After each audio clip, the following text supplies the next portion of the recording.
Monday from a suggestion of Philip Bowden 50 years ago, and nothing that I'll be telling you today could not have been done by David Tabor over many years. And I'm sure that much of this must have occurred to him, which I feel rather diffident about my being the one to stand up here and speak to giants such as him. Secondly, I think it's interesting to note that these two pairs of papers this morning will be the first of the conference, by my count, to have consistent terminology, consistent nomenclature. And so two people as disparate in our viewpoints as Duncan Dowson and myself have, in this respect anyway, more in common than our whole army of contact mechanics enthusiasts.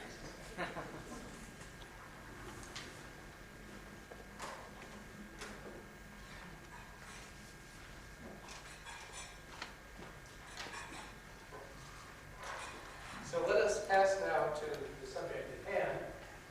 My topic today is the boundary layer between solid and lubricant, which we probe by mechanical measurements of lubricant films so thin that they approach the dimensions of the molecules themselves.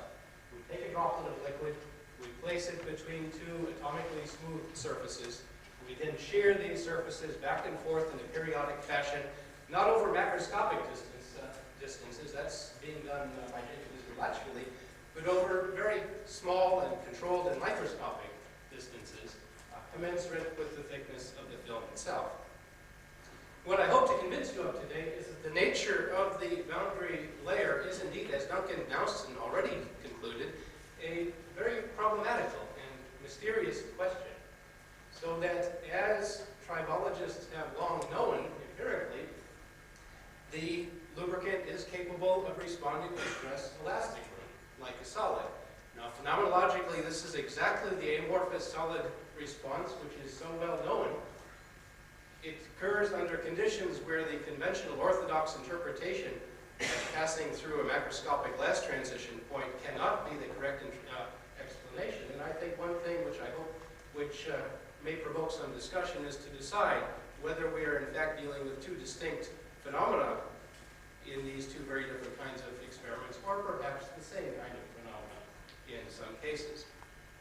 Now, of course, under other conditions, the boundary layer lubricant can respond to stress in a more orthodox, viscous fashion, but with a very peculiar and interesting viscosity. And this juxtaposition of sometimes solid-like and other times viscous responses, I think, holds questions of interest for many of us in this room. To the people with interests inclined more towards physical matters, there are very basic questions of liquid physics, of when is a liquid when it's under a very, very severe confinement, what are the phases, possible phase transitions associated with these transitions. To design engineers, on the other hand, who, confronted with these very opposed modes of response, and confronted with the realization that quantitative details of these different responses do depend on the chemistry and molecular architecture of the lubricants, can find material to design their systems around here. Now, at this point, I'd like to summarize for you what I learned last week about lubrication. All of us learned from Professor Dowson's introduction a week ago Monday, that the very laws of dry friction, when formulated by Hamilton, were in fact conducted in boundary lubrication conditions. He used pork fat. We all engaged in cheap jokes about pork fat for the rest of the week. But the fact is that there's an essential physics here. Hamilton was only able to obtain reproducible results when he lubricated his surfaces. Several others commented on similar related phenomena. Roget Fisher told us that given that ceramics are rarely lubricated under ultra-high vacuum conditions, the more usual experiments conducted in ambient atmospheres show an enormous effect of adventitiously absorbed moisture and other gases, presumably, as well. Even Tom Childs recognized that gases and other materials can absorb from the atmosphere onto a surface. He incorporated this explicitly into his models. He called it the contaminant layer, gave it a number. And so from this I conclude that sliding lubricated conditions is more common than we may realize. Certainly, we engineer it, design it into the system very commonly, but even much of supposed dry sliding, it certainly must involve some component of lubricated sliding as well. Of course, one doesn't know without carrying out a thorough analysis how important the relative effects of different contributions may be. Don't mean to be sententious about this, but I think it is a worthwhile point to emphasize.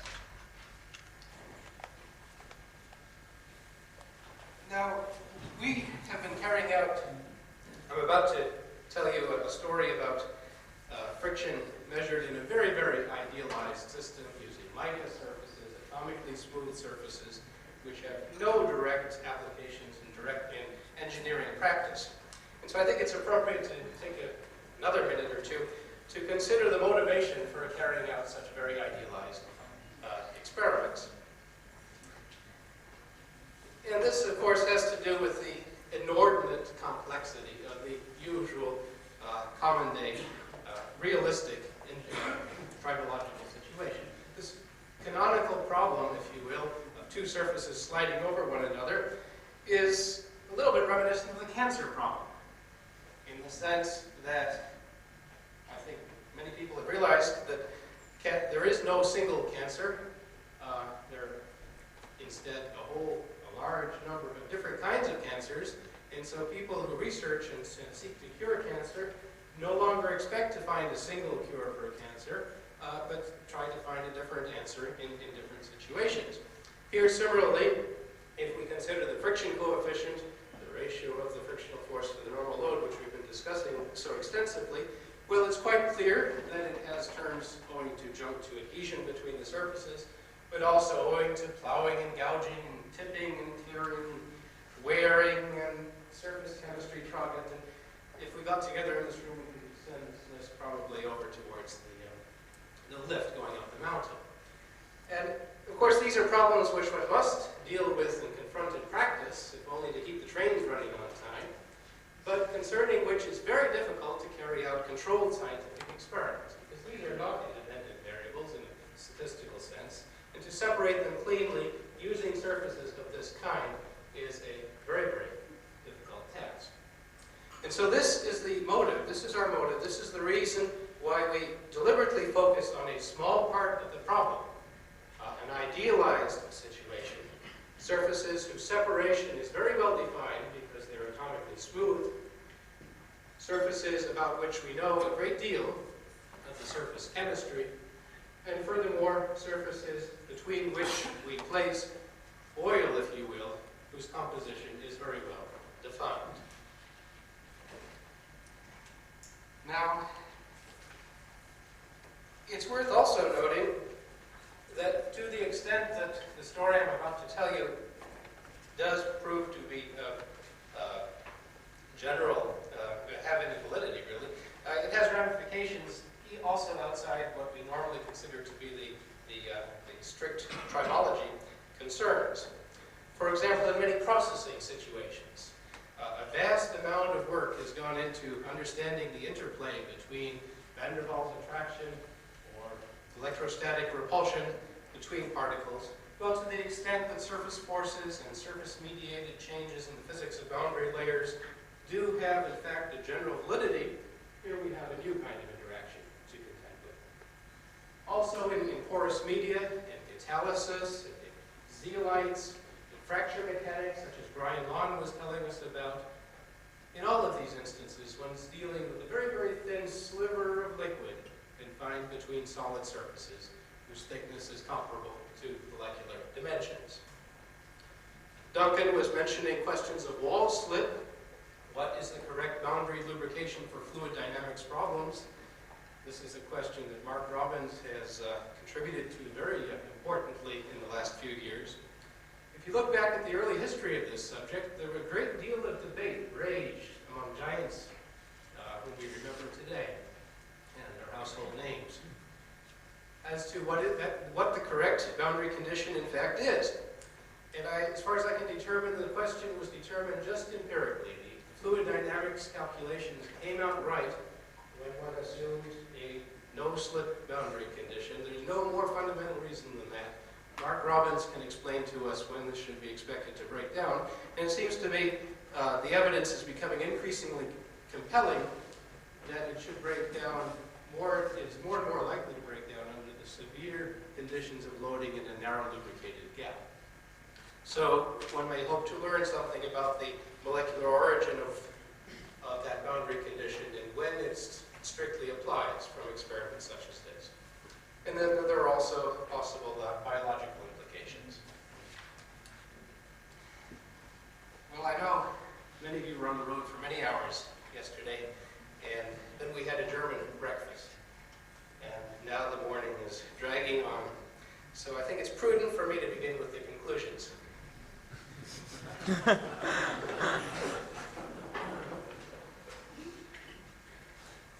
I'm going to show you some specific numbers, Ernie, pretty soon, so that you will have something to do calculations with. He was complaining about too general an approach to some questions during the coffee break. But here in a schematic sense is everything I'm going to tell you. If a fluid film is sufficiently thick, then of course it is macroscopic in thickness and can be described by whatever its continuum properties happen to be. We find experimentally in measuring shear energy dissipation that at a fluid film thickness, and we've looked at by now at a wide collection of different chemistries, at a fluid thickness measured in some nanometers, we see a transition to a different kind of response, an enhanced viscosity, a response which is still well defined, can be described as a viscosity. It's strictly reversible without instabilities, but nonetheless an enhanced viscosity and more pronounced nonlinear effects, severely more pronounced nonlinear effects. The magnitudes of those two items increase monotonically with decreasing film thickness until one reaches a point where the overall response of the fluid ceases to be viscous by this measure and enters the solid-like response, which we interpret, in fact, in the traditional amorphous solid fashion. That manifests itself as that very familiar fact of life, static friction. One can measure stick-slip phenomena of various kinds, and it's a qualitatively different phenomenon, but indications are that it may be simply the extrapolation of a tendency which was beginning already in the middle region, and the culmination of that. Now, just to hammer home the point that these effects are not just peculiar to a shear dissipation of the liquid, a shear excitation of the liquid, consider a different kind of canonical experiment. What happens if you take a liquid droplet and you place it between a ball and a table, and now you let the ball fall? Well, the liquid, of course, squirts out, initially rapidly, and this can be analyzed beautifully by that classic immortal Reynolds equation. But then what Jacob Israelachvili found is that the film thickness stabilizes at a finite thickness, a few molecular diameters. It's a marvelous thing to conceive of, the liquid supporting the stress of the ball. Now, of course, the heavier the ball, the less the ultimate thickness of the liquid, but this is a very general result. It takes an extraordinarily large pressure to squeeze out the very final few layers of liquid from between two solid surfaces. And I believe this fact is very well understood based on general statistical mechanical arguments in Uzi Landman and Mark Robbins and others that contributed to this subject. One implication of this is probably that when we start our cars in the morning, the space between the pistons and the cylinders, having had time to drain of lubricant during the night, it's very unlikely that that space is completely dry of lubricant. There's probably a residual thin film of lubricant, accepted perhaps in a very small number of junction asperities. I know people working in other fields of tribology do tend to assume that the dry contacts will puncture through the lubricant film, but it doesn't seem to me that the evidence in favor of that is completely compelling at present. Well, we seek then to work, for the reasons I described, with atomically smooth surfaces whose area of contact can be directly measured during the experiment. And conditions where we know as much as possible about the surface chemistry. It turns out that experiments in this area are really, truly rather difficult, and nobody, for example, has yet made any measurements of the diffraction of the structure of liquids in these kinds of situations. They simply don't exist. So most of what one knows explicitly about liquid structure in this kind of geometry comes, in fact, from molecular dynamics and other statistical mechanics considerations. It's been a growth industry during the last 10 years, as evidenced by the representation at this conference. And from this kind of work, it quickly became clear that liquid near a surface is very different from liquid in the bulk. It is not isotropic. And in fact, the liquid takes on a long-range structure simply because of the geometrical confinement close to the solid boundary. The simplest instance of that is described here. Imagine you have a liquid consisting of spherical ball bearings. The probability of finding the center of mass of one of those orange balls directly on one of the black walls is, of course, vanishingly small. And so the density of liquid at that point is vanishingly small. But space has to be filled. And so the probability of finding a center of mass in a particle, one particle radius away, is very high. It's correspondingly low a further particle radius away.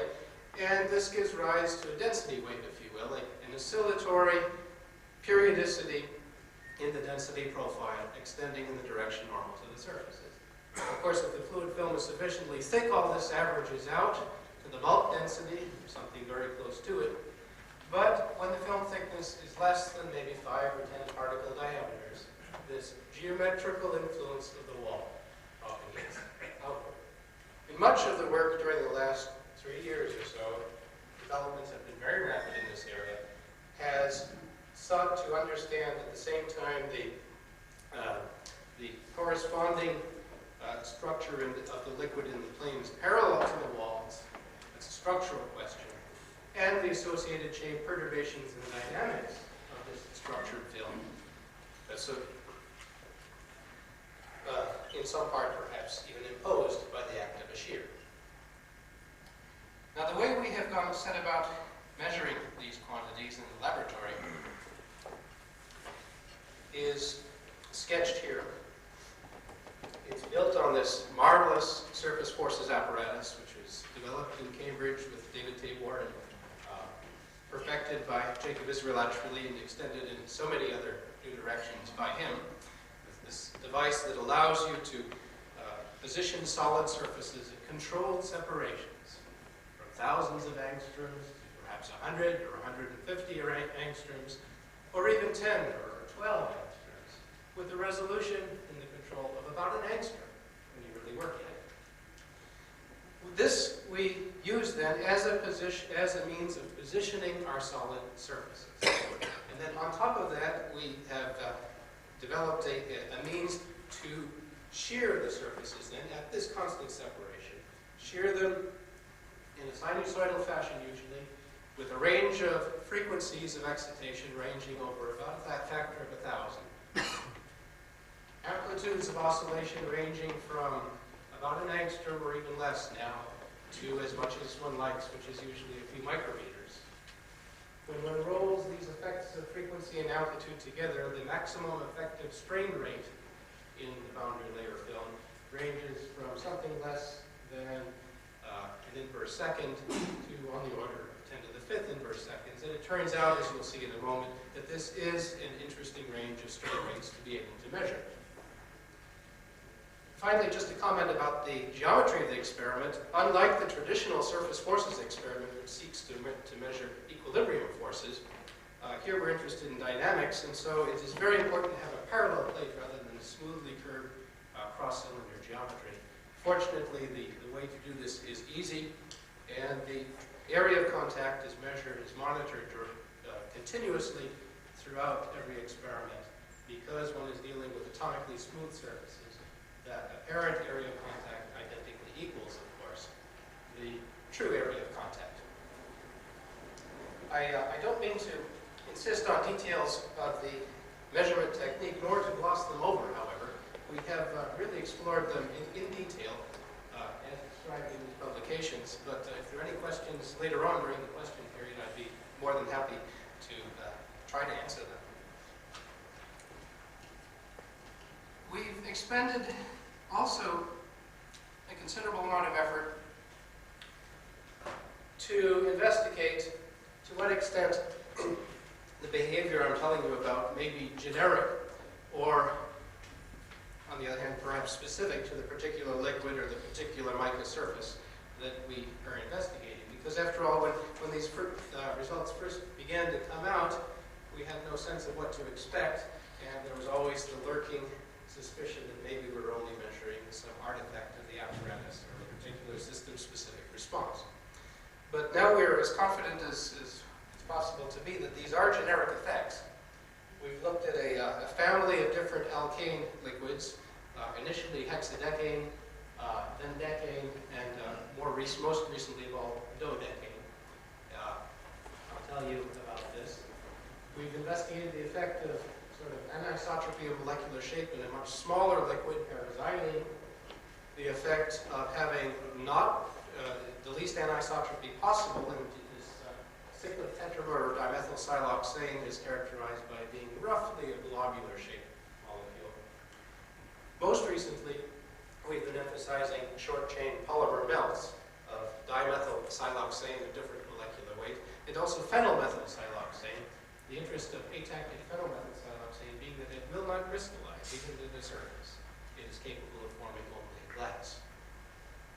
In this tutorial talk, however, I'm going to emphasize chiefly dodecane, and you'll just have to have confidence in me that I'm telling you the truth that these are general effects. Well, I told you that we see sometimes a solid-like and other times a liquid-like response. Here's what I meant by liquid-like. We take a droplet of dodecane, we place it between our two flattened mica surfaces, we oscillate the surfaces back and forth in a sinusoidal fashion, and we measure the response, and compare that to a calibrated response at the instrument. Well, the response in the presence of the fluid is also sinusoidal at the same frequency as the excitation, but it lags somewhat in phase, by a few degrees at most, and it is somewhat attenuated in amplitude. And if we were dealing here with a macroscopic amount of liquid, this would be a very completely orthodox, classic rheological experiment. By decomposing the response into an in-phase and out-of-phase component, one would calculate the elastic and viscous rheological parameters, and phenomenologically, there is nothing else than that to the experiments that we do. The only difference being the thickness of the lubricant films. Now, a remarkable pattern emerges when we carry out experiments such as this and plot the maximum viscous force encountered during a cycle of oscillation as a function of the maximum velocity. Plotting those quantities here on linear scales. When the maximum viscous force is small, then as the velocity increases, the force rises in strict proportion to the velocity. And this is a well-known Newtonian-like response. But very soon, that linear relationship breaks down, and with further increases in the maximum velocity, the accompanying increases in frictional force are less than strictly proportional to that increase. We have here the onset of nonlinear behavior. The other thing we learn from data such as this is that the velocity axis here is indeed the correct axis in terms of which to seek to interpret this data. Because velocity, as I define it here, is the product of the amplitude of an oscillation and the frequency of the oscillation. We have carried out measurements holding the amplitude constant and varying the frequency, and alternatively varying the amplitude and holding the frequency constant, as indicated by the different data points in the graph. And I think it's fair to say that the data do collapse under a signal line. The velocity is indeed the physical parameter of interest here. Well, we know the force. We measure the true area of contact during the experiment. We know the velocity. We measure the exact film thickness during the experiment. So from the force in the area, we calculate the stress. From the velocity and the film thickness, we calculate an effective shear rate. And to to determine an effective viscosity is, of course, easily done.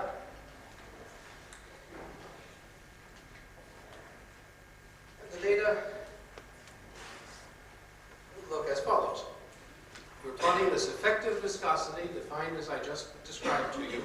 It's a well-defined phenomenological phenomenon as a function of the effective strain rate during the experiment on doubly logarithmic axes in view of the enormous changes in magnitude involved. And notice just a few things about this curve. When the effective strain rate is sufficiently low, then the viscosity, this measure of the viscous dissipation, is independent of the strain rate. This is phenomenologically Newtonian behavior. However, when the effective viscosity is sufficiently high, then we reach a region where this measure of the viscous dissipation decays in an apparent power law fashion with increasing strain rate, with slope empirically on the order of -2/3, but not always quite that, and depending somewhat with the applied normal pressure.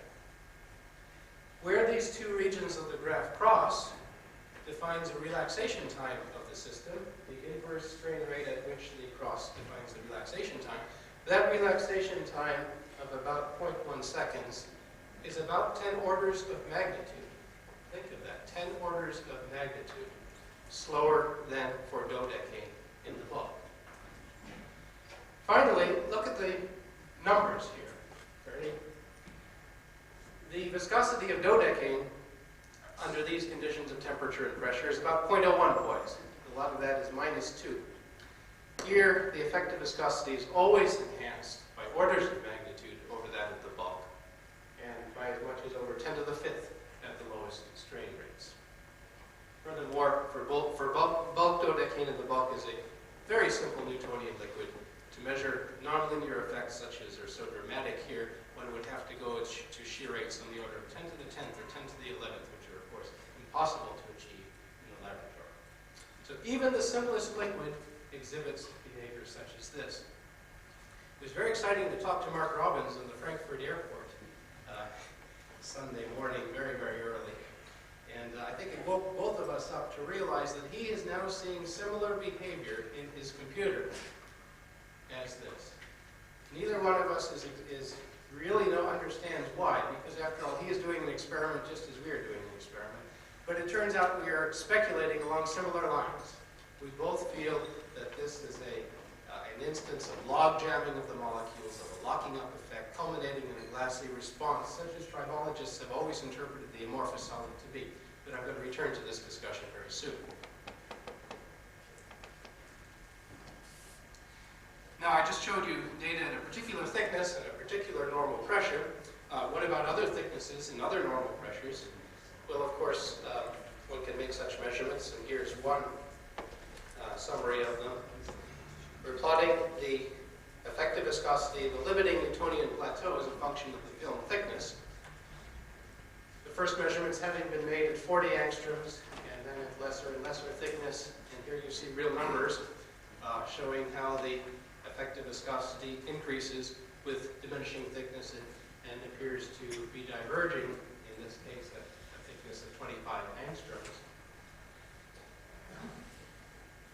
What I'd like to point out to you here is this brown dotted line that I've pinned in at the bottom of the graph, which traverses into the nominal solid-like region. And this is also an effect that Mark Robbins is now seeing on his computer. It seems that this transition to the amorphous solid can be suppressed by shear.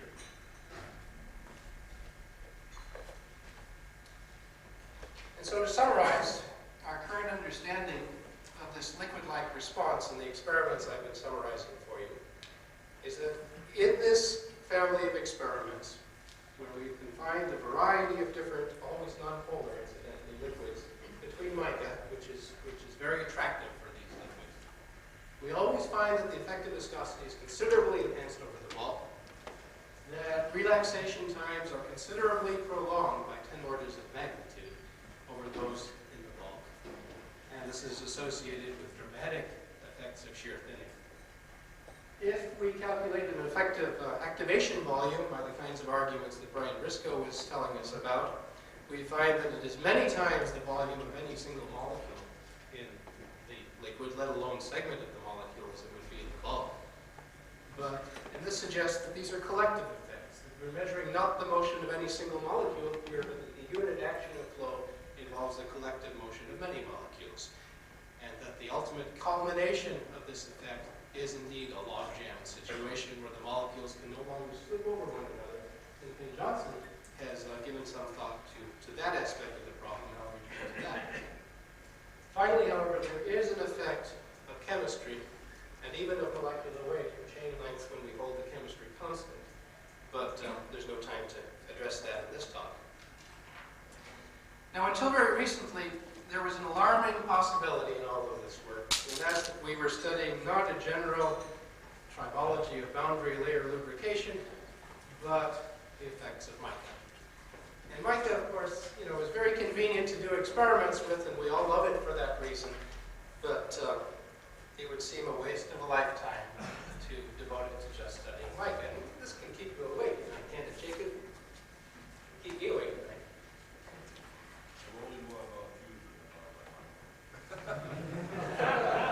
I'm worried about that too.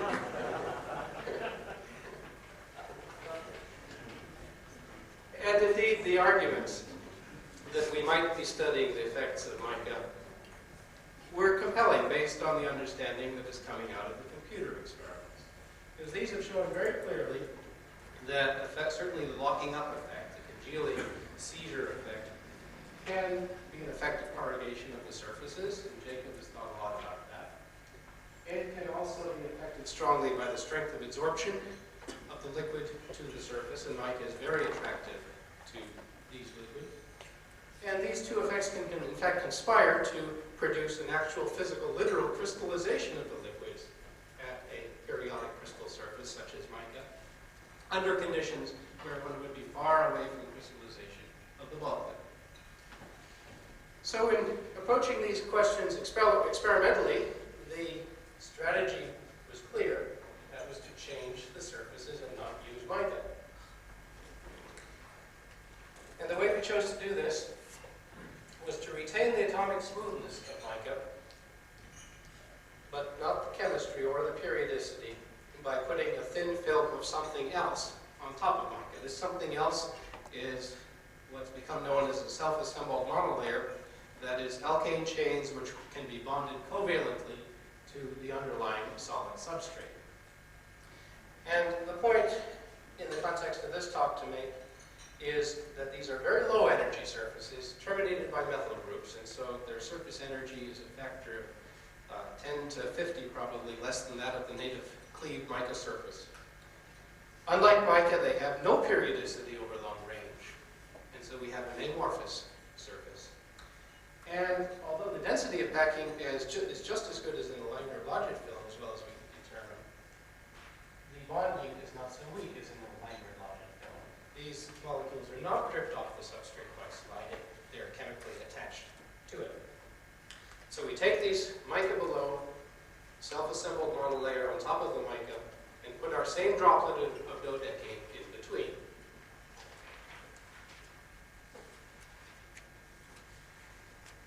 Now, we come to a graph which may seem like just another graph to you, but to us it's very, very precious. We spent years to get to the point of being able to make measurements such as this. So we're plotting now the effective viscosity as a function of effective strain rate on doubly logarithmic axes, just as before, for dodecane confined between these methyl-terminated alkane films. And there are some differences, clearly, from the earlier data you were looking at, but what I'd like to emphasize here for this talk is the commonality. So for example, look just at the data taken at variable frequency, holding the amplitude constant. It is enhanced over the data taken over the viscosity of bulk dodecane, again, by at least 5 or even 6 orders of magnitude. Again, it falls off in a dramatic fashion with increasing strain rate. And even at the very highest effective strain rates, there's a convergence of the amplitude and frequency data, just as we saw with mica. So there are differences, but I would say that there's more in common than not in this as compared to the mica situation. Those people who've given so much thought to the theory of thin liquids films in this situation may be interested in the following graph. And this emphasizes the quantitative differences despite the qualitative agreements between the two conditions of surface energy and periodicity. So we're plotting now the linear effective viscosity in the limiting low strain rate region for mica as a function of film thickness. And these filled black circles represent the data you saw earlier on a different scale, however. The filled orange circles represent data for the confinement between these alkyl-coated surfaces at an arbitrarily chosen strain rate of 3 inverse seconds. You can see that the qualitative trend is the same, but that all the action takes place at lesser film thickness of the dodecane now than it was for the mica. So the effect thickness of dodecane is of the dodecane, right? Of course, there are several stages to these experiments. One of the first ones being to take the two dry alkyl-coated surfaces, bring them together in air, and measure the thickness of that film. It's 26 angstroms per liter, which agrees with the ellipsometry result, by the way. And so what we learned from experiments like this and others is that these common features of enormously enhanced effective viscosity, this measure of the viscous dissipation, and the shear thinning with increasing strain, are indeed generic effects of physical geometrical confinement and not particular to having high energy periodic surfaces, and I can now sleep better at night. But there are quantitative differences that the magnitude of the effect does vary, occurs at shorter range with the alkyl-coated surfaces. And in fact, the activation energy for flow is also less. Now, I chopped last night a whole section of my talk away and replaced it with only one slide. I can't resist telling you what we've been worrying about in the last 6 months. And in part only because this, of course, is what our friends from industry in the audience really care about. Dodecane isn't a common industrial lubricant. Usually one uses larger and more complex molecules than that. One uses polymers of various kinds, which intrinsically, even the bulk, have a considerable viscoelastic component to their response, even though they are overall liquids. And so our friends from Exxon are so well paid because oil additives are such a big business. There are other ramifications we don't always consider as tribologists. For example, the processing of many plastics takes place in the liquid state, for example, by extrusion through a wall. And I think there's very convincing evidence that instances of wall slip, in this case for these very large molecules, are much more pronounced and ubiquitous, prevalent for, in this case, than they are for small molecules. And of course, we all have a deep and abiding vested interest in synovial fluids. What we see, in a few words, is that just as for the simpler liquids, we see an enhancement in the effective viscosity. Just as we see for the simpler liquids, we see this shear thinning phenomenon. Unlike the simpler liquids, we see an enhanced elasticity accompanying these effects. So we have an unequivocally viscoelastic response for polymers of molecular weight where the elasticity would be negligible in the bulk, but still larger than dodecane. And most curiously of all, we see when the film thickness is comparable to the onset of where you would expect the solid-like response. George Carson has seen most recently that you can in fact see a shear thickening effect. That is an increase in the frictional stress with increasing strain rate. And this reminded me, listening to Duncan speak, of the Slaughterbeck curve, of course, for completely different reasons than the usual interpretation of those phenomena. Now, in the final few minutes, I'd like to tell you about static friction of liquids. What happens when we pass the limit of film thickness beyond which we can no longer measure a conventional orthodox liquid-like response and see instances of stick slip and static friction and measure a yield stress. This usually occurs in thicknesses, Ferranti, of 20 to 50 angstroms. That's system dependent, but also history dependent. So even in the same system, if we do the same experiment twice in a row, let's say we thin our film down first rapidly, and then we thin our film down then very slowly, we will measure a different onset for that static friction response. There's an intrinsic history dependence to these phenomena, and that's one reason why we conceive of it as a glassy response. What other evidence do we have of it? Sometimes one can see it in action. So here is data taken by my very talented former co-worker, John Van Alsten. We're looking here really at the traces directly taken from an oscilloscope screen, which are plotting the trajectory of our surfaces as they oscillate back and forth in Couette flow.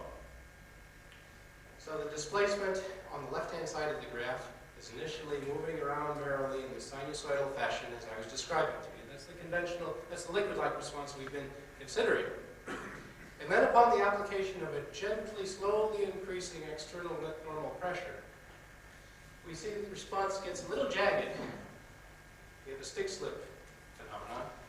And then suddenly, over the space of just a few seconds, a degradation of that response to a solid-like one, where, of course, this residual oscillation, which you do see, is just the compliance of the instrument.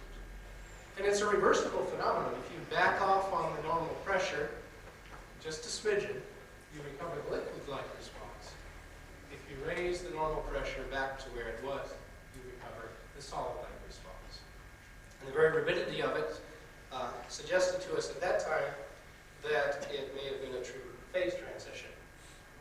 This is for a very small molecule, the cyclic tetramer of dimethyl siloxane, which is sometimes considered to be a ball bearing in shape, but certainly globular. We now know that it's not always so rapid. For example, what if we take a molecule that's considerably larger, a dimethyl siloxane chain of about 60 repeat units at a comparable thickness of about 20 angstroms. Again, a very minute external net normal pressure. We're talking about a small fraction of a megapascal, not the gigapascals that Duncan was telling us about. And over the space of 15 minutes, we can see the progressive degradation of the response. This was about as long as John had patience to wait, and even at the time T4, after 15 minutes, you can see that the transition was not yet complete. So the design engineer can find something to learn in this data, I think. If he's searching for the stiction effect, don't use a chain molecule. If you want to avoid it and impede it and suppress it as much as possible, well, perhaps a molecule like this might be interesting. How can we characterize the magnitude of the effect? Well, clearly, rip it apart, measure the yield stress. And so the way to do that, in doing so, it's convenient to apply a different waveform than the sinusoidal one we've been using till now, but instead a ramp, linearly increasing, applied shear force. So that's the sawtooth wave you see sketched here. Again, you're looking directly at the output of an oscilloscope, the direct trace of the motion of the upper surface of one of our surfaces. The other trace on the graph here is proportional to the resulting velocity. So you see that when the applied force is sufficiently low, there is a small velocity that results from the compliance, the unavoidable compliance of our instrument, which actually has certain advantages as well. That's just instrumental. And then at a very well-defined point, we see the onset of macroscopic slip.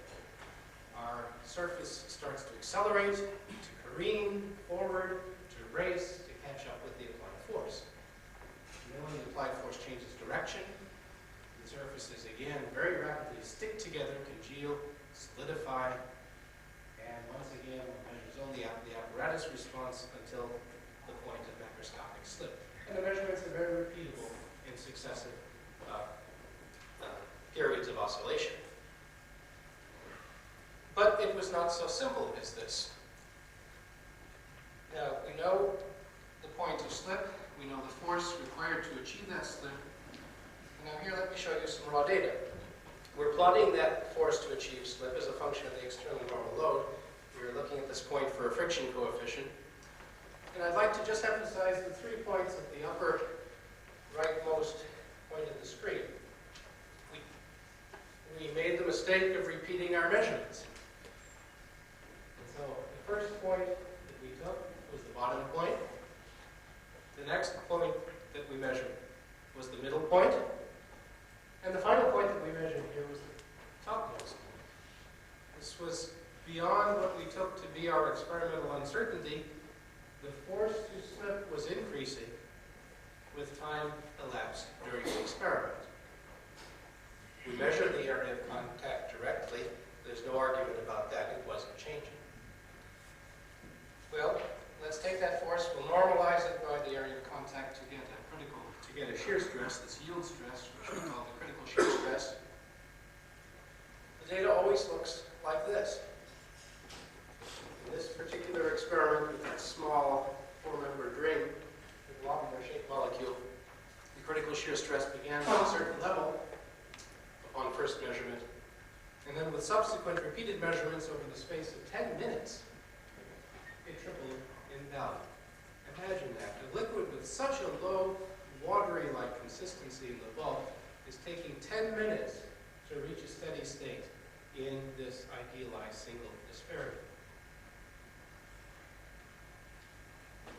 And it's a general phenomenon, and the time scale of that equilibration is slower for polymer chains than for smaller molecular liquids, in strict correspondence to what I showed you earlier for the transition times. How shall we interpret this loss of fluidity? Well, we really interpret it the way tribologists do.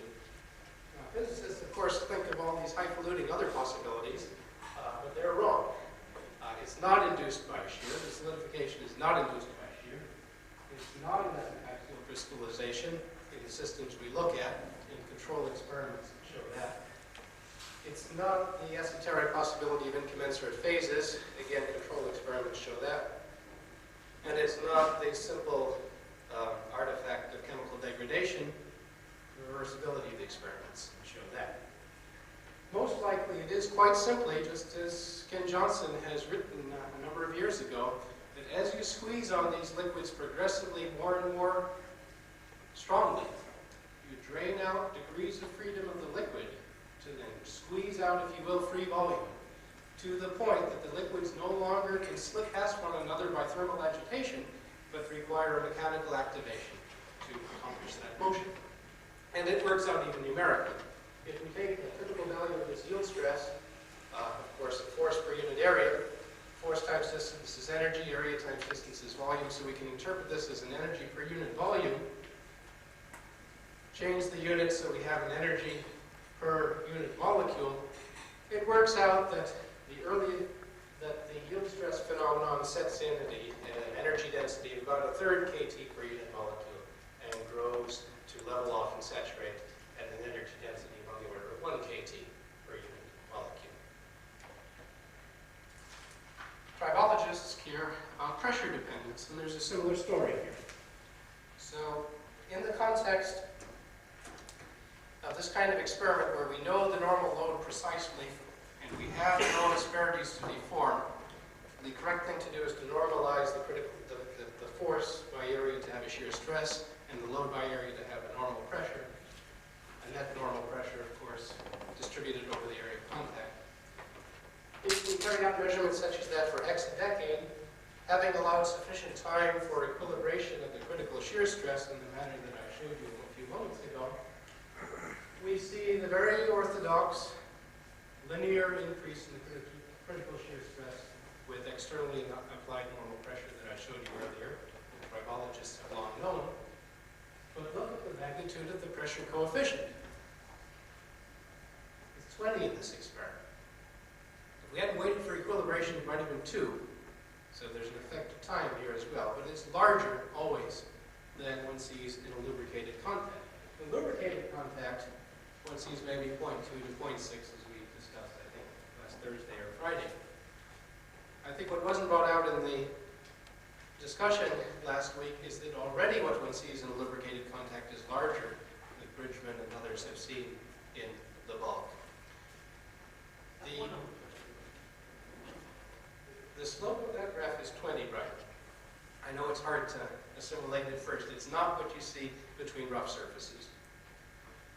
And so there's a pattern here that the pressure coefficient of friction is least of all in the bulk, is larger in a lubricated contact, and is still larger to the extent that we allow equilibration of the liquid between this idealized single asperity. So here's, in effect, a disadvantage of surface rough, of having smooth surfaces of the kind that Ernie may have been alluding to in his comments last week. Let me briefly summarize the story that I'm trying to tell you.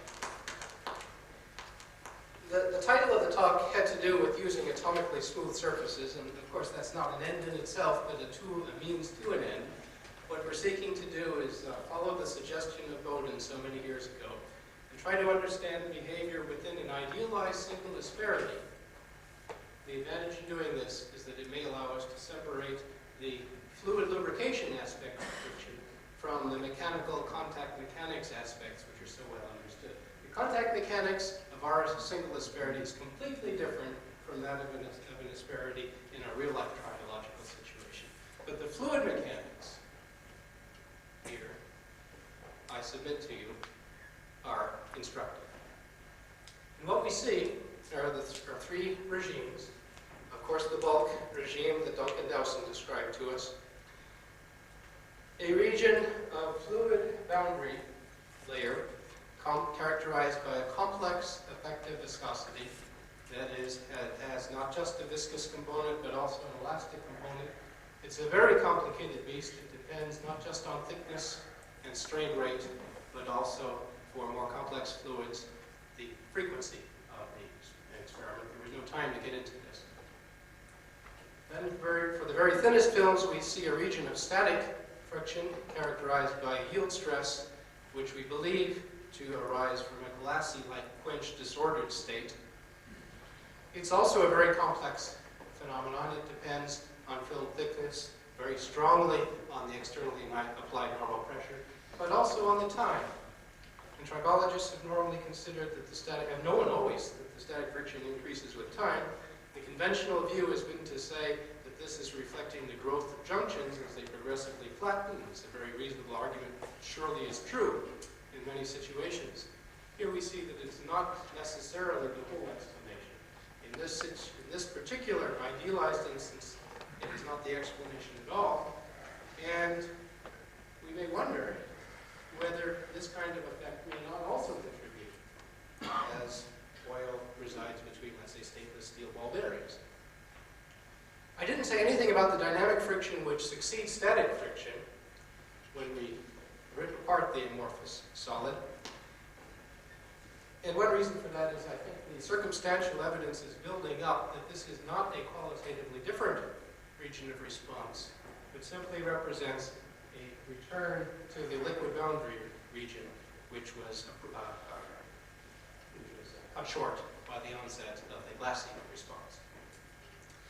Finally, I must insist who it is who really did all this work, because it certainly wasn't me.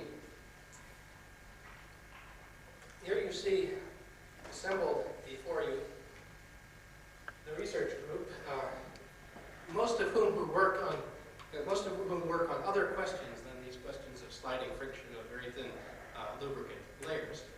You saw all of the liquid-like data which I showed you today was taken either by George Carson or by his colleague in arms, Shunwei Hu.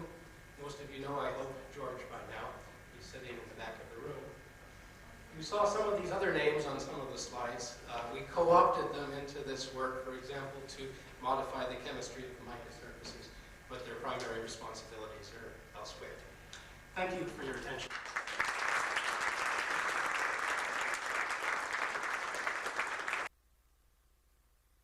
once the energy per molecule in the static friction region obtained from a temperature dependence of that effect of increasing shear strength? No, the energy per molecule was obtained in a very simple-minded way. It was to take the force, the yield stress we measure per unit area, and convert the units to be an energy per unit volume. Maybe there are two ways in which reading helps falling asleep. One is a common way, if you're just careful to choose what you read, and the other one in which it takes worries away. So let me say that there are many. It's very interesting, all this question of relationship between structure, fluidity, amorphization, and the like on rates and speeds. Let me say that there are a tremendous amount of evidence how tendency for amorphization is related to speeds, for example, in liquid phase epitaxy.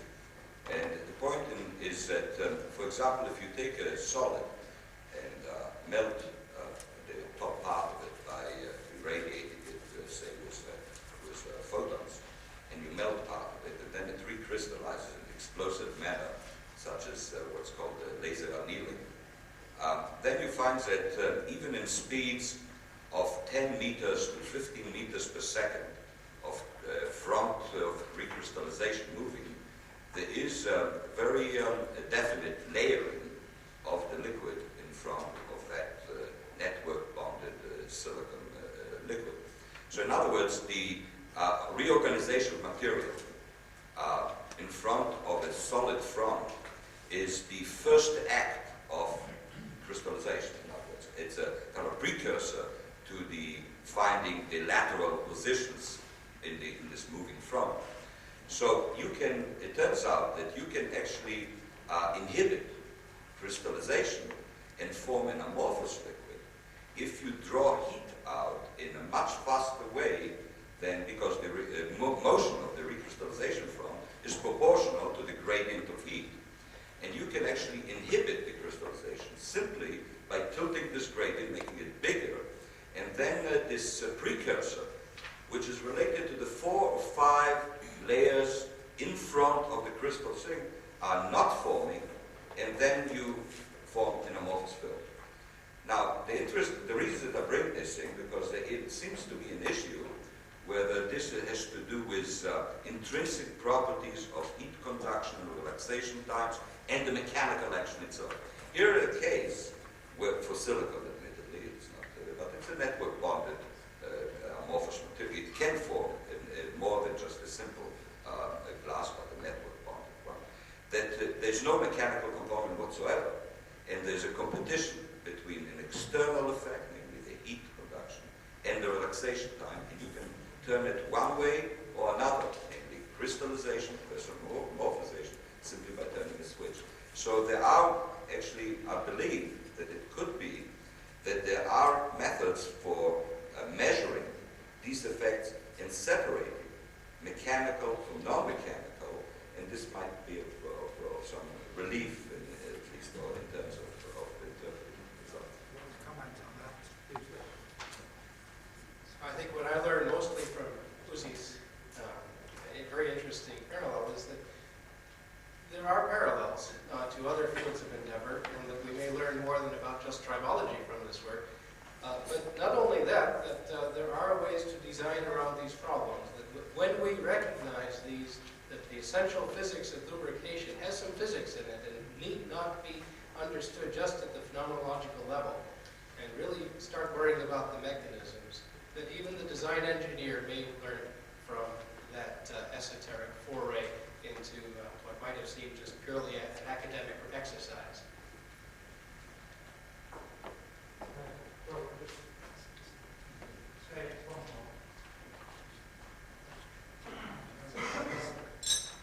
Steve, could you just clarify what were the ranges of amplitudes and frequencies of the measurements?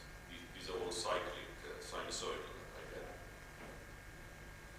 The frequencies varied from 0.26 hertz to a maximum of 52 hertz. The amplitudes that varied from a minimum of 1/2 of an angstrom to a maximum of 10 micrometers. Now you quoted those, you said what the repercussions of those figures were for strain rates, but not for strains. Are you able to answer that question off the top of your head? What were the range of strains? This range of strains is varied from about 10%, where we know we have a linear response, to a maximum of perhaps 2,000%, where we don't. And I have a small collection of transparencies that would expand upon that. Well, we won't do that now, but that's interesting. It means that you're in the large strain range. You're not reproducing the sort of experiments that were done by, in the bulk, by John Lamb and his collaborators in Glasgow, which were microstrains. You really are into the non-linear deformation regime. I'm sorry, Ken, that's not correct. We go into the high strain region, but also into the low strain region. We can cover both extremes smoothly. You can see the variation. I beg your pardon, you're not restricted as they were to these microscopic strains where it was hard to imagine molecular segments moving really outside their equilibrium position, not only elastically from their equilibrium position. Thank you. I think we should take that now. Yes. Yes. Yes.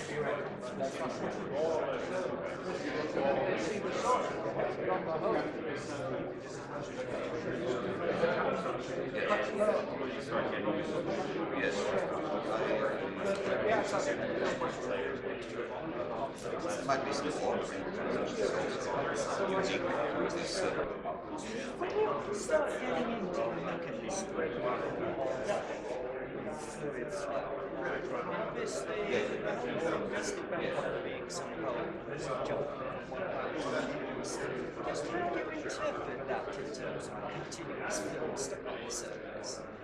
Once again, every now and then there's a site that isn't occupied, doing just the same thing, presumably to a very much more esteemed. What? No, I mean, he prepared his talk a lot. No, I don't have to, I'm not going to say anything about it. Hello? You want us to continue talking about science? That is, when you put a molecule on a surface, I don't know how you do it on a metal surface, there's a big electric field associated with that molecule. That induces an electric field effect in the second layer, which in itself can then become polarized and induce probably one to the third layer. You can see the spectroscopy. If you look up layers, we see shifts in spectra, vibration spectra, related to the field effects of one layer on another. These are just similar layers, but still I think the same idea. We found almost layers that just weren't on the element. You actually see those inverting? I mean, in principle, yes, actually, that's right. That's what we have. In the case of the bottom layer, the work function goes up, the top layer, the work function goes down. I don't know what the third layer is, but I guess it would be all Silinated molecule change is not the same thing as you get the micromolecule. The areas are more like 48 angstroms.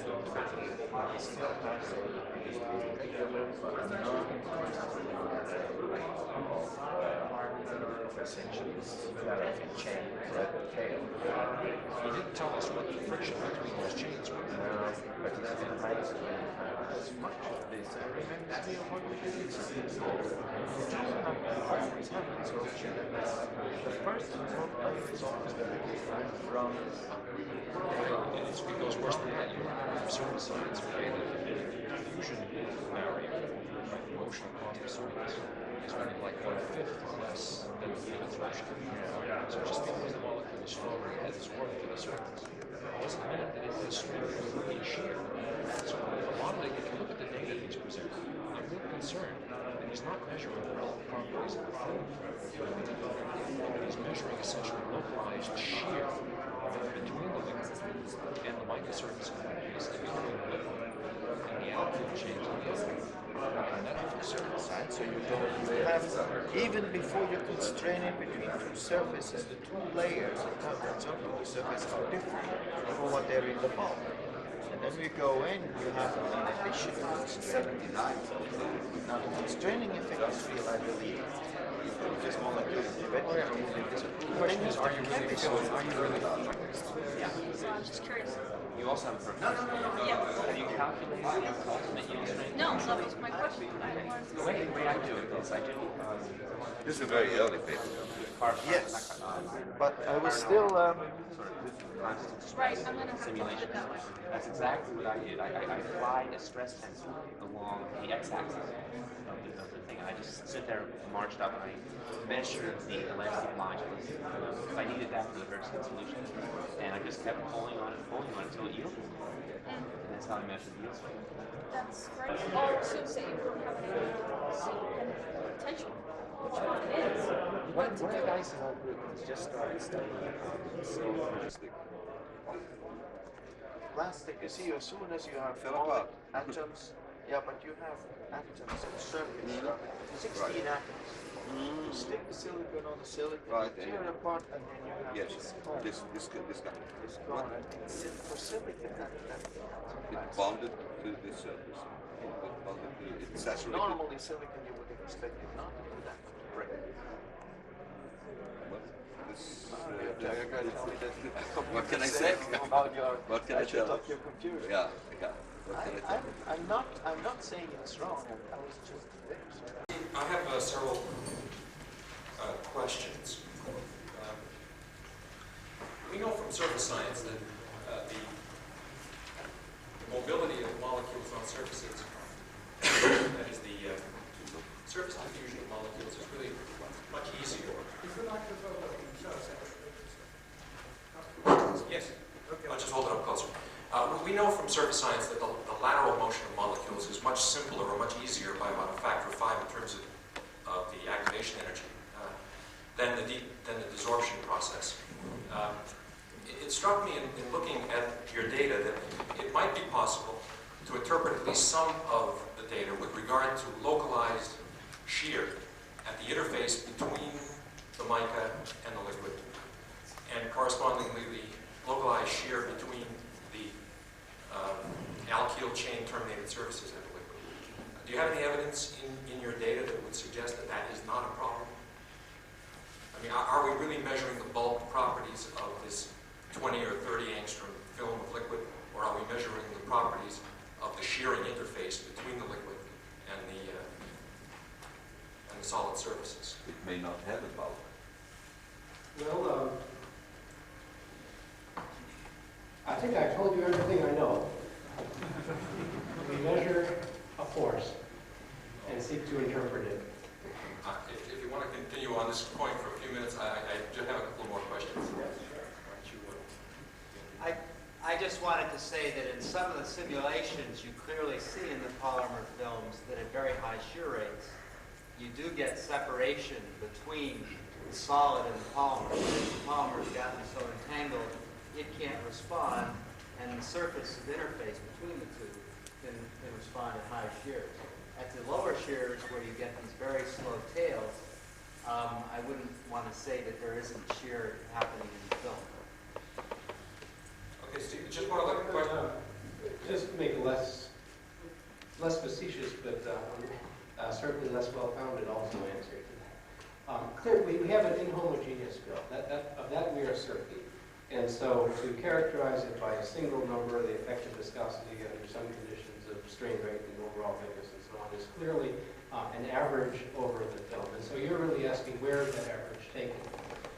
There is no contradiction with what you call surface science studies, by which I think you mean ultra-high vacuum diffusion of small molecules, for at least two reasons. First of all, the conditions of confinement here are really, I think, physically different.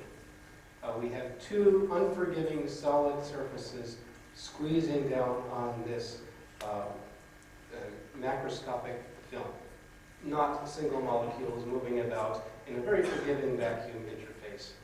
The second reason we have a physically different situation is that these molecules are bigger, and so that they are absorbed far more strongly, and certainly in the case of the chains, and I suspect that dodecane qualifies as a chain in this respect, the overall sticking energy is large, and you cannot imagine hopping about as a unit as carbon dioxide or might, but you start scratching your head and imagining creeping and crawling caterpillar kind of processes, something else, something really qualitatively different. So I see no contradiction at all. The question of where the slip happens, is it the walls, is it the sound film, is it something, some mixed regime?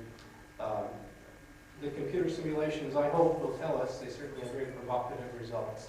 And there are empirical findings are starting to coincide now in a way that I never would have imagined a year or two ago. So that's a very exciting confluence of results.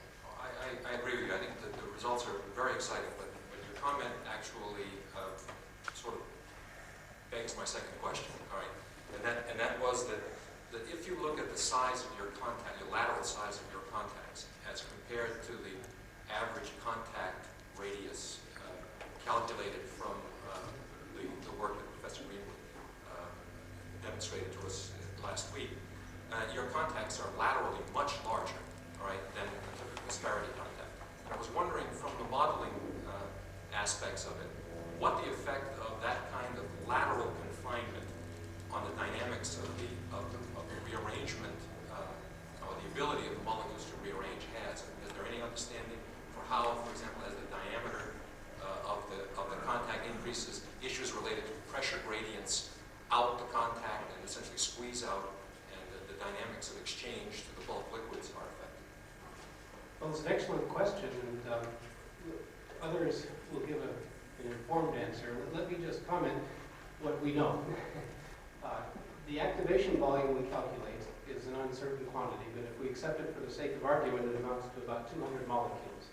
That is a lateral extent of maybe 20 molecules.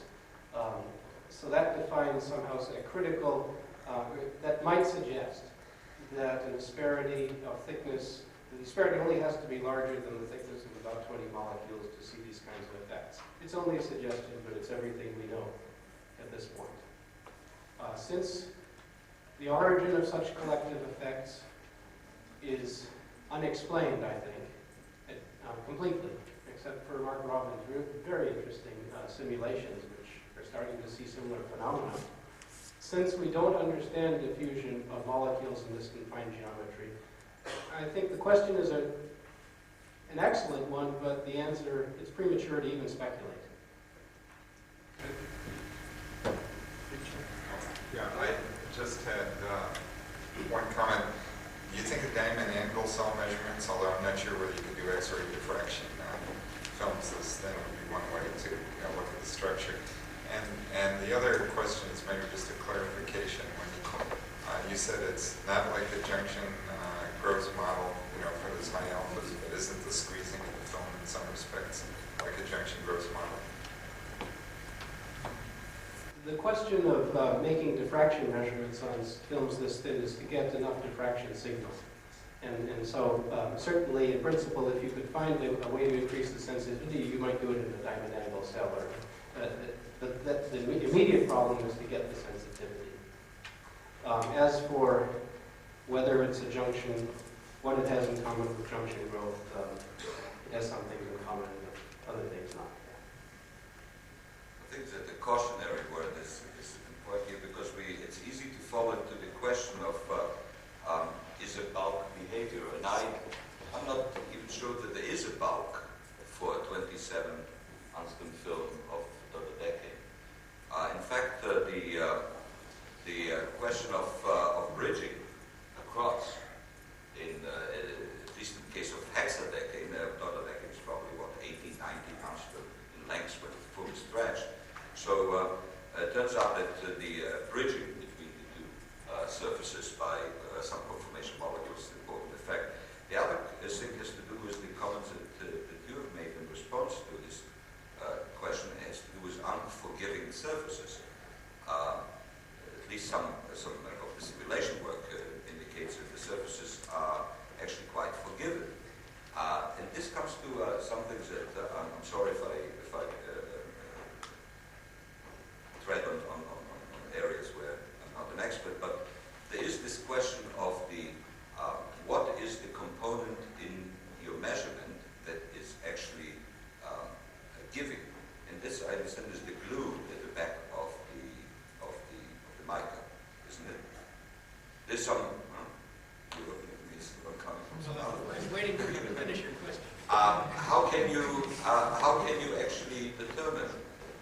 the forgiveness or non-forgiveness of the surfaces. Okay, Uzi is raising a very important problem, which makes Jacob also worry about me, because it also keeps me awake at night. In order to make these measurements, we require parallel plate geometry. In order to, well, let me tell you how we get parallel plate geometry, because that introduces this infamous glue that Uzi is mentioning. We have a very thin sheet of mica. It has to be thin in order to make the thickness measurements.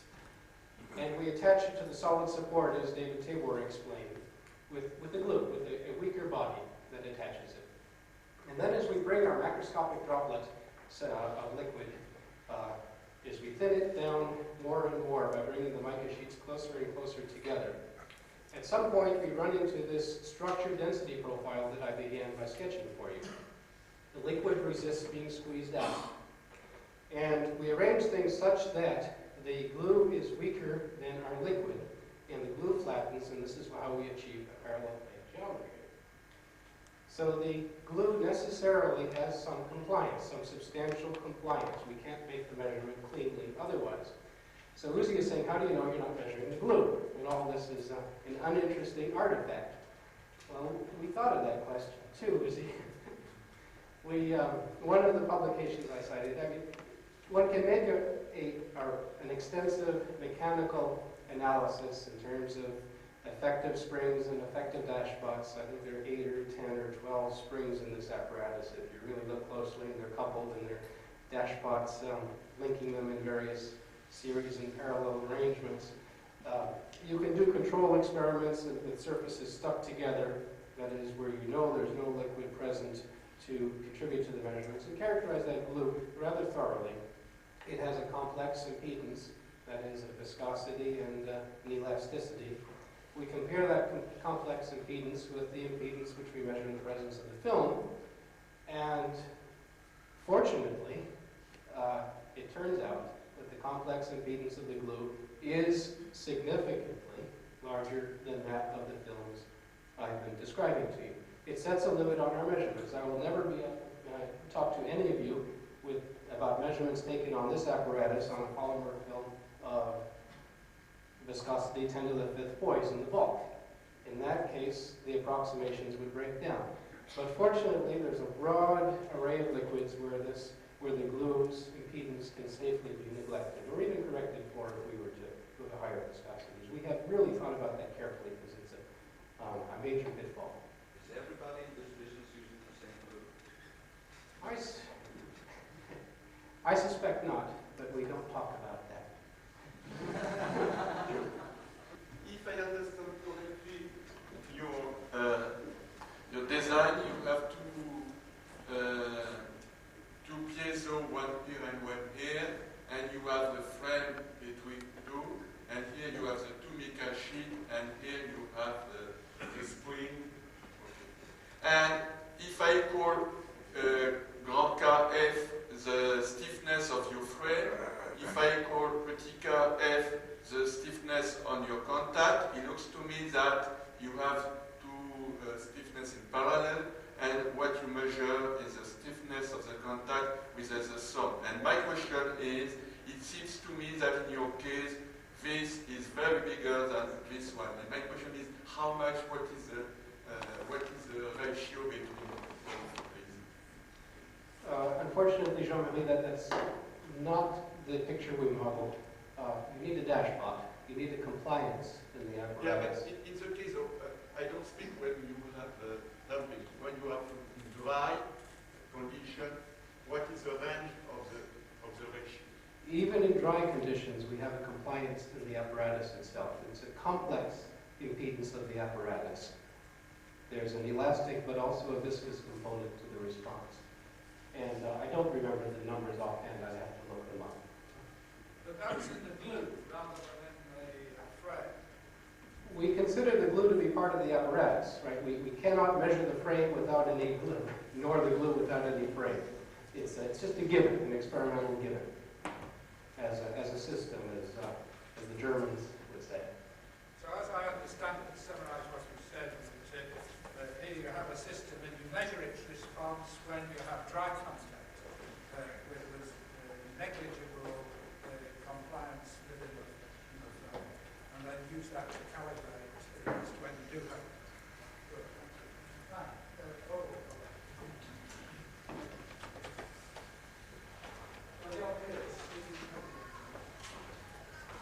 Steve, I have a question about time effects. You were mentioning the long time it takes the films to equilibrate. And also someone talked about non-forgiving surfaces. Oh, what about non-forgetting surfaces?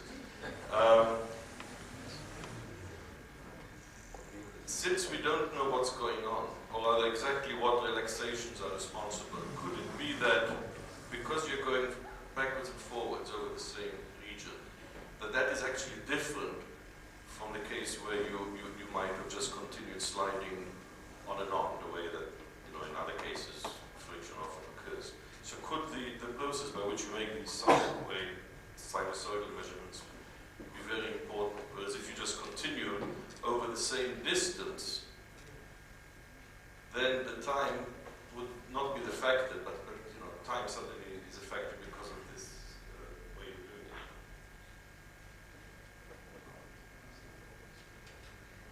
There are a million possibilities in this business. Certainly, Jacobs, it's difficult to find a numerical correspondence between the wonderful measurements that you've done and our measurements. And what you're suggesting is, one of the strong candidate explanations. But until we really figure out the mechanisms of motion and hang firm numbers on diffusion coefficients and understand clearly the difference between confinement in a solid surface in one spot and a macroscopic issue are really, I think, essentially studied. And where we have two confining surfaces in a very narrow region, a sliver of liquid. Until we understand the real essential difference between that, we will only be able to speculate and say, yeah, maybe that's the difference, but we won't understand its essence. So I don't know the answer.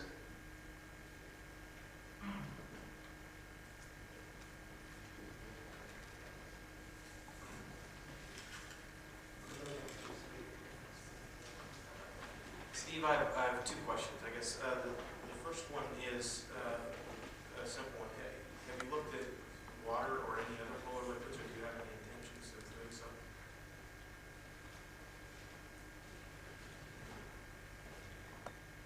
We work like devils to exclude water from the apparatus. Yeah, water is the obvious next place, the next kind of system to look at, and we have every intention in the world of doing so if we can. But so far we've tried to simplify this situation as much as possible, and that's meant controlling ourselves and just working with non-polar liquids. And the second question is, are there any directional effects when you go along different directions on the mic? When the films are very thin, then the relative orientation of the microplane seems to make a difference. And Jacob is the expert there. He's the one who's investigated it. For the thicker films that I was emphasizing today, where we see the liquid-like response, we see no evidence of that. And it's a fortunate thing, because just imagine, if you had a response which was different for every relative orientation of two crystal planes, to find a generic response would be a hopeless task. But I would say that one of the strongest evidences that this is not an essential part of the physics is that, as I tried to convince you, that even with the amorphous surface, we see qualitatively the same effect.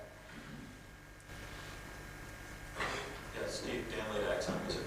I had a question really about the use of pure materials here. You sparked sort of my curiosity when you said additive. Okay? And also earlier here we learned, we all know that you have to put ball bearings in a race, and you can lock up on a tight field of identical sized ball bearings very easily. And so my question really has to do with, as the modeling community or the experimental community began to look at large polymers at a tenth of a percent, which have a tremendous effect on the formation of the lockup. I mean, your lockups are at very low energy, and it seems to me that that's the situation that's far more interesting, where you have two ball bearings between your surfaces that can't rub against each other in a lubricant, such as a small molecule. It's an excellent experiment, and we hope to do it. I'd say that the person who's coming closest anyway to that kind of question is Jacob Klein in Israel, and I understand Exxon is actually acquiring one of his apparatuses. He's been making measurements of polymer brushes, that is something like Hardy's surfactant molecules, but many, many times bigger, and making really analogous measurements of viscoelasticity at very large separations with just wonderful, beautiful results. I have a question, or two questions. The first one is when you tell us about the viscosity that's gone up by 10 orders of magnitude, and to obtain that number, I believe you're assuming no slip at the wall and a uniform density, which are just assumptions. And if I think about it, I think that means that you're putting a lower limit on the so-called viscosity of what's in between. And, okay, I guess you're still nodding your head.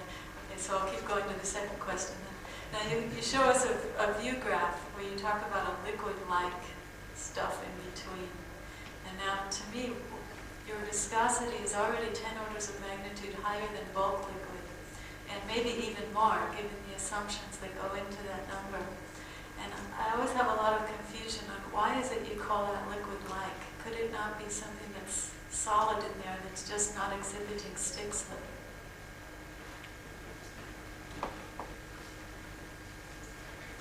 Let's be precise about numbers. It's only 5 orders of magnitude. Yeah, let me answer in 2 parts. First, let me remark about all this representation in terms of an effective viscosity. I always have that subscript effective because it's certainly not a Newtonian, it's not a macroscopic viscosity. This is an inhomogeneous medium. Certainly the transport coefficients vary across the thickness of the film and maybe laterally across the area of the film as well. But we can't measure any of that. We can measure, we're really doing a friction experiment. We measure a force and the phase of that force. So we have 2 numbers to calculate, and a convenient means to represent the data is in terms of an effective complex viscosity. A G prime and a G double prime, if you will. That's all I mean. It's a means to represent the viscosity in terms of a number that we have some intuition for from the bulk, and which has some real practical significance as well, because it tells a tribologist, gives a tribologist a physical sense of how much energy he has to pump into a system to keep an excitation going.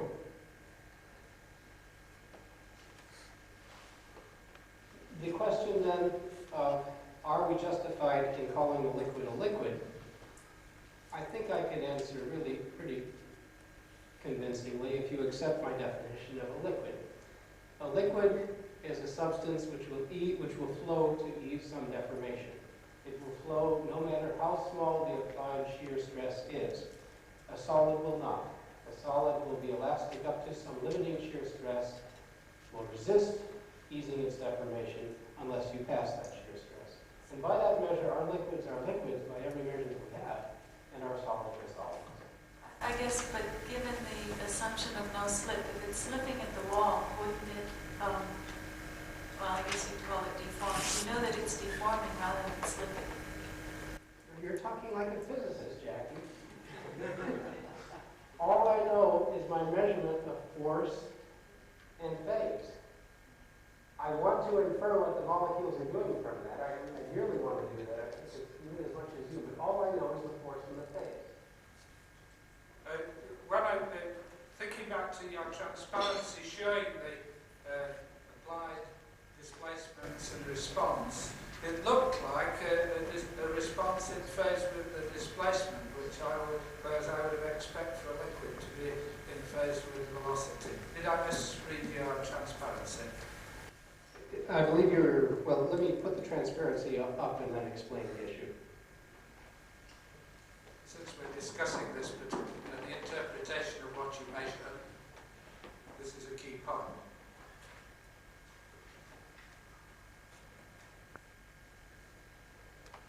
Okay, here we have 2 traces, one of the response in the presence of the liquid, the other the response of the apparatus with the surfaces far apart and no intermediate liquid. And upon first glance, it would seem that if we decompose the response curve into an in-phase and out-of-phase response, there would be the most important part of the response would be in phase. That neglects inertia of the apparatus. And you can imagine the limit of an infinitely stiff apparatus moving against a viscous fluid, and there would be no retardation at all. So So you have to imagine that the apparatus has enormous inertia compared to this very thin film, after all, only about 6 molecular chain thicknesses thick. And so you shouldn't be surprised to see only a small phase left. We calibrate, we spend probably half the experiment is spent calibrating. And ask George over dinner sometime how many hours he has to stay up in a row without sleeping, he and his colleague, in order to get those calibrations accomplished without the contamination of the system. So your measurement, the component of that measurement, which is the viscosity of the film, is the tan of 3.7 degrees, or sine of 3.7 degrees, a very small component. The sine, multiplied by instrumental constants, yes. Thank you. Paul Thomas in Grove College. I'd like to go to your alpha equals 20 graph right at the end. You work with Brian Brisker, don't you? I am his understudy, yes.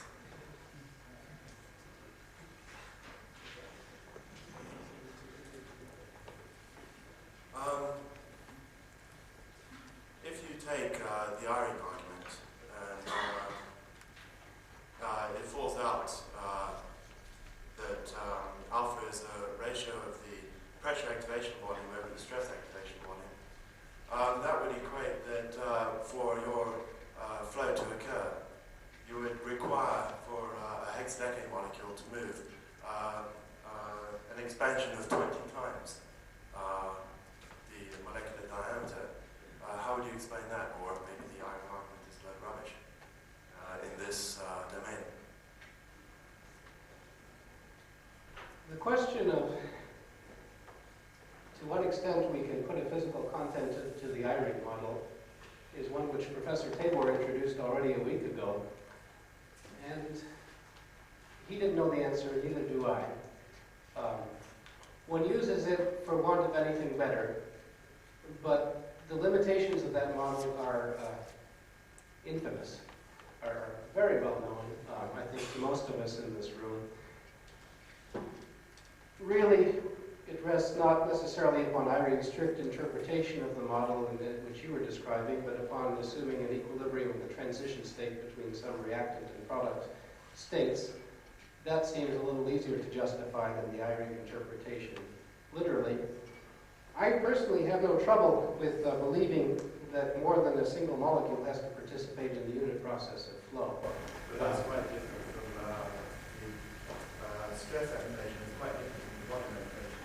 If you go back to Howard and Patrick's paper in about 1966, he calculated out both the stress activation and the pressure activation.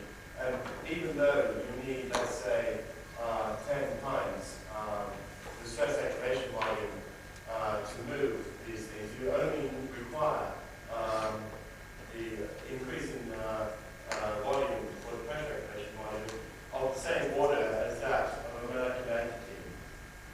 So you might get, let's say, for the stress activation volume, 2,000 angstroms cubed, but for the pressure activation volume, you still only get about 30, 40 angstroms cubed, which that's sort of 2 or 3 or 5, but not the same order as the lateral dimension of the dislocation or the log jam.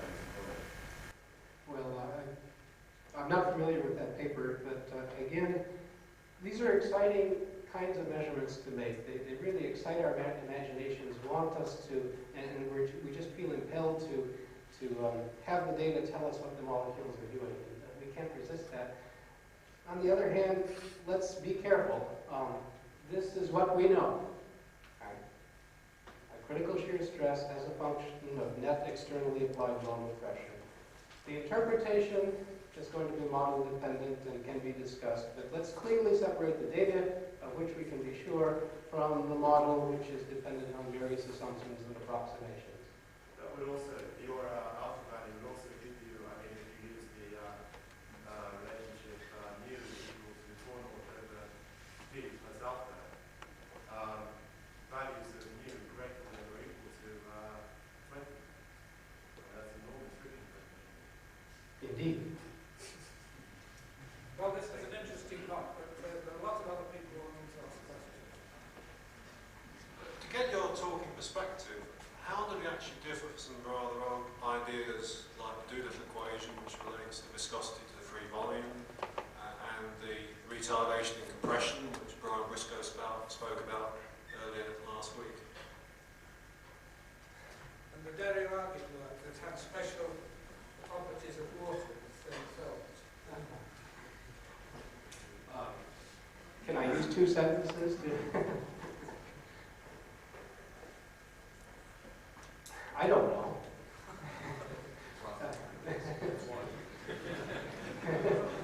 But glasses aren't understood in the bulk.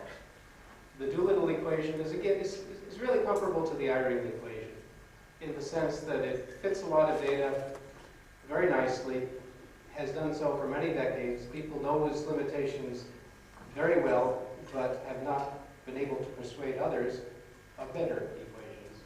So it's one of these sort of marvelous pictures in terms of free volume that everybody finds convenient, but nobody can precisely define. I use the word free volume as well, but I cannot tell you specifically what free volume is. My hope actually is, and this may turn out to be vain, but my hope is that this kind of experiment on a glass of a different sort than has been studied to death may in fact teach us something about glasses in general. That if Mark and we and others are correct that we have a glass of a vitrified state in some sense here, we have a different kind of vitrified state than one normally has studied so far. If the interpretation in terms of collective motion is correct, well, that already answers one question, because people still argue whether motion in a glass is only local but slow or involves collective motion. We don't know yet, but we're not in a worse situation in that respect than people who have been interested for decades in glasses in the wall. My question goes back to the alpha equal 20. First of all, as a clarification, this is truly a static friction coefficient.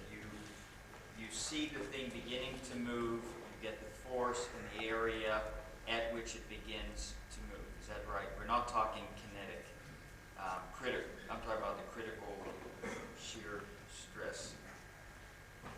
I have to equivocate, Irwin. Imagine that I give you a coffee cup of polystyrene, which is a glass, and I ask you to measure its tearing strength or whatever, some measure of its strength. Well, you come back to it with a number, but I could ask you to go back and take 10 times as long to measure that number, and you give me a different number, or 100 times as long, and you give me a different number. The modulus of a glass depends on the time scale of the experiment, and the relevant time scales are logarithmic, so it's easy to get fooled and think you're measuring a single number, but in fact, you never can, unless you make a measurement at a particular excitation frequency with a particular history. The measurements I gave you are what they were. They were taken at the given excitation amplitude and so forth. I can't tell you that it was a strictly equilibrium static phenomenon. That may have been a very, very, very slow dynamic friction. That's why I asked the question. This is the force it takes to get it started moving. Okay, so to begin with, having alpha equal 20 and a static friction coefficient of 20 may not be. Oh, it's still a problem. Okay, maybe a problem, but It's the same problem. the curve that Duncan Dawson showed, the Newtonian plastic lubricant rheology, said at very high strain rates, you also see a limiting shear strain. And I'm just wondering, you know these little squeezy jelly-like elastic materials people have been throwing against walls they've been buying here? It seems to me there might be an analogy there. If you took one of those materials which are highly elastic, and I'm thinking of your little molecules as highly elastic, you start really pulling on them very hard. That minute of snap, where you get extremely high strain rate at that point because it goes from nothing to fast, might be somewhat of an analogy. It may take a force of the equivalent of 20 to get it going, but only a small fraction of that is associated with coming free or moving. And that most of the energy is kind of pulling the spring and relax and going back into that. The fact that it's static, in a sense, that is, you're just getting it started, and the fact that these molecules may be very elastic, that may account for the fact you can get 20 times the volume stretching, but your true friction coefficient to be a fraction of that, because a lot of this is elastic energy, the stretching aspect. So that's why I was asking, if it's static, that may be what's being described, and yet it's not a true friction coefficient of critical shear strength. You tribologists always want to philosophize. Your student, well, with you it's no, it's no surprise. You study philosophy. You're a Platonist at heart. The ideal friction coefficient. All we know is what we measure, and that's what we measure. Don't forget, however, that when we allowed less time for equilibration of the yield stress, we measured alpha 10 times less.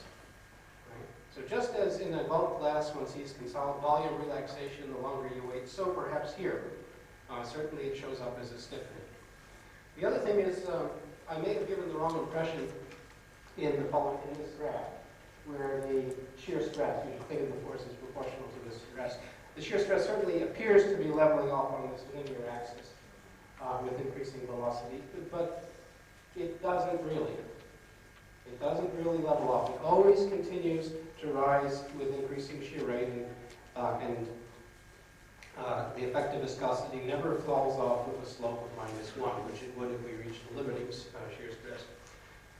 There is only one system in which we may have seen a limiting shear stress, and that is a very different kind of molecule than this. This is a molecule with no preferential absorption anywhere on the molecule. On the other hand, if we put a polar functionality, a chlorine group, onto the decane, then you can imagine that the picture you should have of the molecule is closer to Hardy's.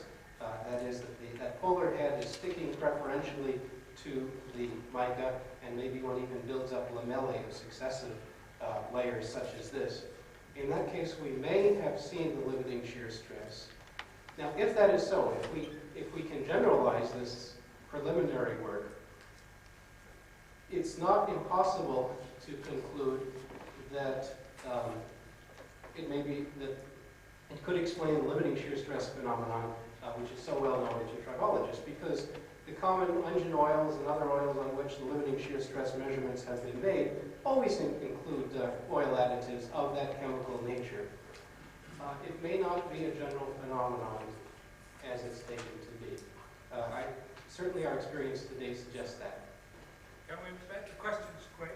We've got the photographs. The more we talk, the less we eat. Steve, new topic. It also applies to Professor Dawson's presentation. When you have a thin liquid, even the boundary layer liquid that's compressed between two layers under load and under shear, can you tell us anything about what the molecules, what temperature they experience? And if you have continuing shear, is that temperature quickly dissipated or is it accumulative? We expect that the temperature rise is negligible here.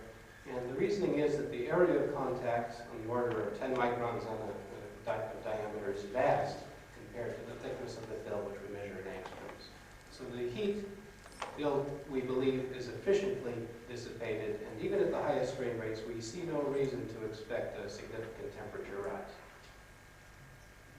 You talked at one stage about being worried that you were really looking at the properties of microsurfaces and so you coated them without cloud groups. Have you ever done any studies of the rheology of those coated surfaces without the Dordrecht group? I wonder if that's just as relevant to tribology and to metal surfaces.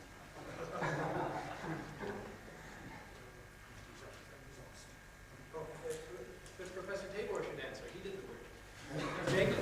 I didn't want to ask that question at all. I have a very simple question. When I came to this conference, I thought I wouldn't speak about anything, and I saw there was a question, what produces dissipation energy and friction? As a result of this, I wrote my paper, which is, for me, quite a new part. I've never written anything of that sort before. And whenever I hear people here talking about their work, tips at the back of my head the question, what is the energy dissipation process? And we very rarely hear a word about it.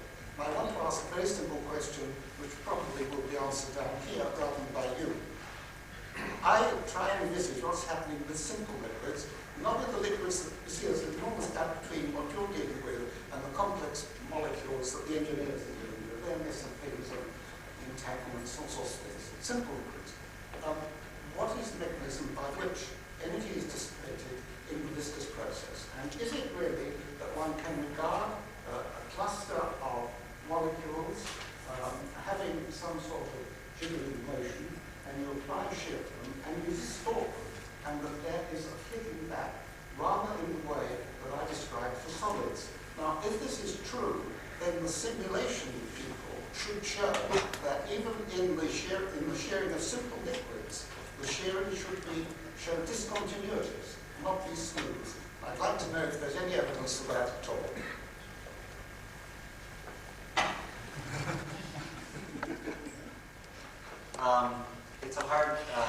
It's a little hard to actually look at a liquid and resolve the individual events because, of course, they're happening at all different time scales. You can certainly start from a purely solid state, and you see the shear energy building up in the film, and then a rather sudden transition in some cases to a very disordered state, because basically you piled everybody up on top of an unstable maximum, and all these atoms tend to fall off in different directions because they have no signpost on how to maintain their order. And so you get all these things moving in different directions. There's a large increase in the kinetic energy. You end up getting a state which is very disordered, but still has a lower potential energy than this very highly strained, unstable solid state. And you see a lot of energy being converted into kinetic energy. Lots of phonons get excited. These rapidly translate for energy. They're very anharmonic things, and that goes off into the solid. And you can really model the heat being taken out by the solid. I would say it's just these extreme anharmonic limits, transfer of energy into all different phonons and propagation ways very rapid. I think we'd better bring this interesting discussion to a close. Before we thank Steve, Uzi has an announcement. I have a small announcement. I would have liked any of you who have issues that they would like to bring up in some short contribution, or issues that they wish others to discuss in the workshop on molecular dynamics simulations tomorrow afternoon, by dinner